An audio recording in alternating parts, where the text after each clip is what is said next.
Hello everyone, I am Anuja Shrivastava and today I am going to carry forward the rest of the topic in class 6 biology.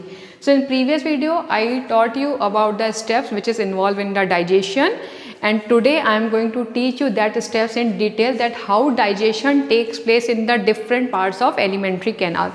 So as I taught you, the first steps of nutrition is the ingestion, that means the intake of food inside the mouth. So as we take the food inside our mouth, so there the teeth is present, which is mechanically they are going to chew the food, they are grind the food and they are going to crush the food. That means mouth के अंदर क्या होगा, food chew होगा, teeth की help से grind होगा और crush होगा. और then also it mixes with the saliva, और mix हो जाएगा saliva के साथ, where it softens and swallowed, जहाँ वो मुलायम होकर के swallowed हो जाएगा. And as the food is swallowed, the digestion is going to be start. And how the digestion takes place in the different parts of alimentary canal, let's see here. So first, the digestion in the mouth. How the digestion takes place inside the mouth. So as you all know, the saliva secreted by the salivary gland, which contains the salivary amylase.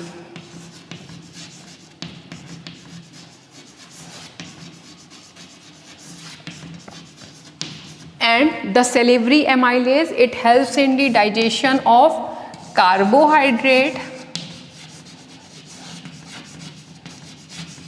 and it forms a simple and smaller carbohydrate, smaller molecules of sugar,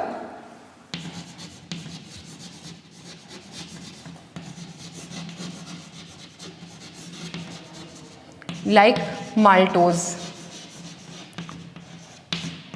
Okay, now and here it is again mixed with the saliva and completely chewed and crushed. यहाँ पर भी food की पूरी तरीके से mixing होती है और उसको अच्छी तरीके से चबाया जाता है. Then it forms the semi-solid mass of food which is known as the bolus.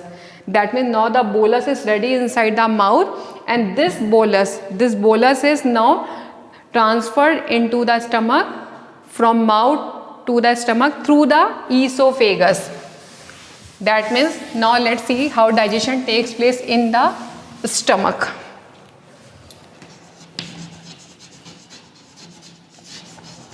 Now, where the bolus is formed?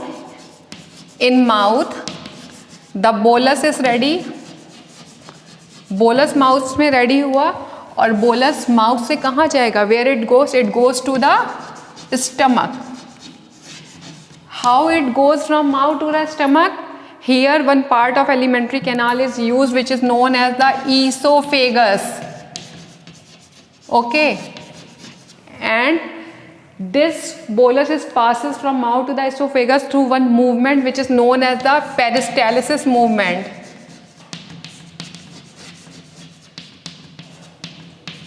Which movement is there? This movement is known as the peristalsis.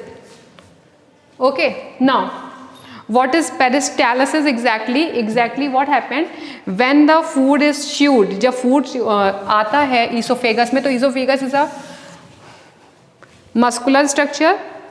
So as the food passes through it, so one portion of the esophagus is going to expand and contract, and this expansion and contraction pushes the food downward towards the stomach, and this movement is known as the peristaltic movement.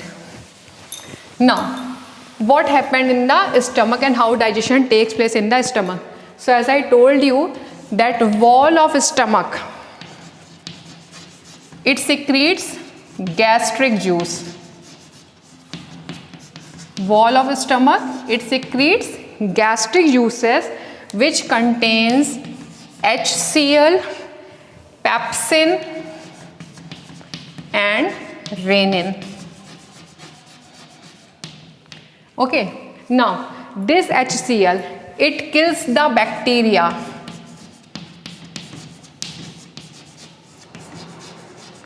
HCl kills the bacteria which enters in the stomach along with the food. That means अगर कोई bacteria food के साथ stomach में enter कर देता है तो HCl kills that bacteria and also provides the acidic medium.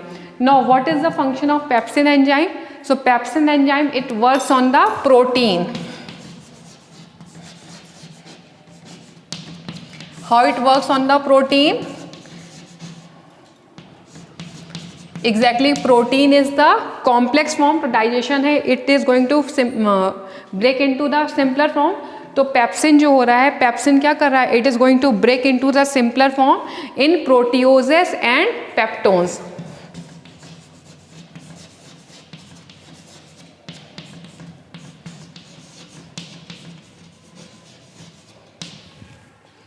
किस में टूट गया? प्रोटियोजेस एंड पेप्टोन्स में टूट गया. नाउ अब जो नेक्स्ट एंजाइम है, it is going to work on milk protein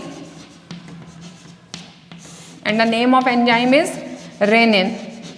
और ये मिल्क प्रोटीन जो होता है उसको किस में ब्रेक डाउन करता है? कैसीन में.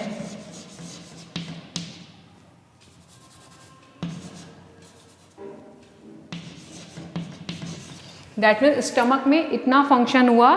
और यहाँ से क्या हुआ?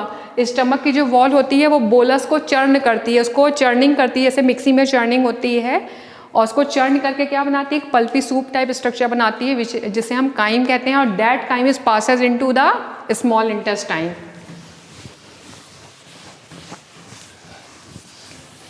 Now let's see digestion in small intestine.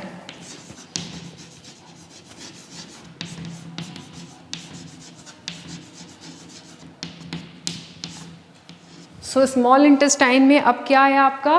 Pulpy crime आया. अब स्मॉल इंटेस्टाइन क्या होता है? स्मॉल इंटेस्टाइन का एक पार्ट होता है duodenum, which is the first part of main part of the small intestine. And this duodenum receives bile and it also receives pancreatic juice.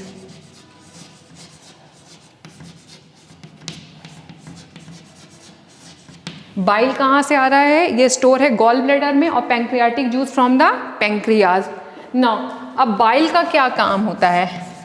Bile का बहुत बड़ा काम होता है. बाइल क्या करता है? ये फैट ग्लोब्यूल को,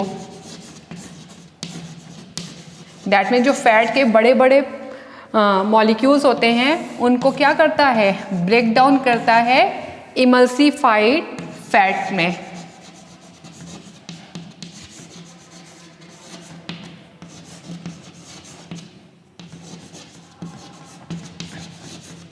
छोटे छोटे फैट के टुकड़ों में ब्रेक करता है. उसके साथ साथ बाइल क्या करता है? वो एल्केलाइन मीडियम प्रोवाइड करता है, जिससे क्या होता है? पैंक्रियाटिक जूस वर्क करना शुरू कर देता है. अब ये जो पैंक्रियाटिक जूस होता है, इस पैंक्रियाटिक जूस में अलग अलग एंजाइम्स होते हैं जो अलग अलग न्यूट्रिएंट का डाइजेशन करते हैं. सो पैंक्रियाटिक जूस में फर्स्ट देखते हैं हम कार्बोहाइड्रेट. सो कार्बोहाइड्रेट के डाइजेशन के लिए यहाँ पर प्रेजेंट होता है enzyme pancreatic amylase. The name of the enzyme is pancreatic amylase. और ये क्या करता है? कॉम्प्लेक्स कार्बोहाइड्रेट को सिंपलर फॉर्म में टूटेगा, जिसमें एक सिंपल शुगर होती है मॉल्टोज, उसके साथ साथ शुगर के और भी फॉर्म्स होते हैं, उनमें वो ब्रेक करता है, and other sugars. Okay. Now अब वहाँ पर प्रोटीन ब्रेक हुआ था जिसमें प्रोटियोज और पेप्टोन्स बना था. तो यहाँ पर रेस्ट ऑफ द जो प्रोटीन है प्लस पेप्टोन्स, इनको फिर ब्रेक करेगा एंजाइम ट्रिप्सिन. और ये एंजाइम एक्ट करेगा इन दोनों के ऊपर और बनाएगा पेप्टाइड्स.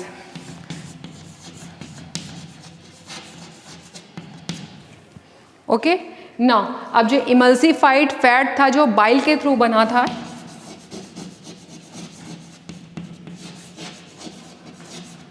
ये फर्दर और ब्रेक होगा और इसका डाइजेशन होगा with the help of enzyme lipase. और जब ये और टूटेगा तो ये और सिंपलर फॉर्म में टूट जाएगा, जिसमें ये बनाएगा fatty acid plus glycerol. Okay. That means क्या हुआ है कि मेन डाइजेशन कहाँ हुआ है? स्मॉल इंटेस्टाइन के अंदर हुआ है, जिसमें क्या हुआ है कि सिंपलर फॉर्म में टूटता गया है, ठीक है। अब ये डुओडेनम से ये आगे के पार्ट इलियम और जेजुनम में जाएंगे, जहाँ पर इनका फर्दर जो है ब्रेक डाउन होगा। ये किस में टूटते जाएंगे? ये सुक्रोज बनाएंगे, लैक्टेज बनाएंगे, ठीक है, और अलग अलग एंजाइम इनके ऊपर रिएक्ट करेंगे और कंप्लीटली डाइजेशन क्या होगा? It is going to complete into the small intestine. और इसके बाद क्या होंगे? फाइनल प्रोडक्ट ऑफ डाइजेशन बनेंगे और उनका एब्जॉर्प्शन होगा।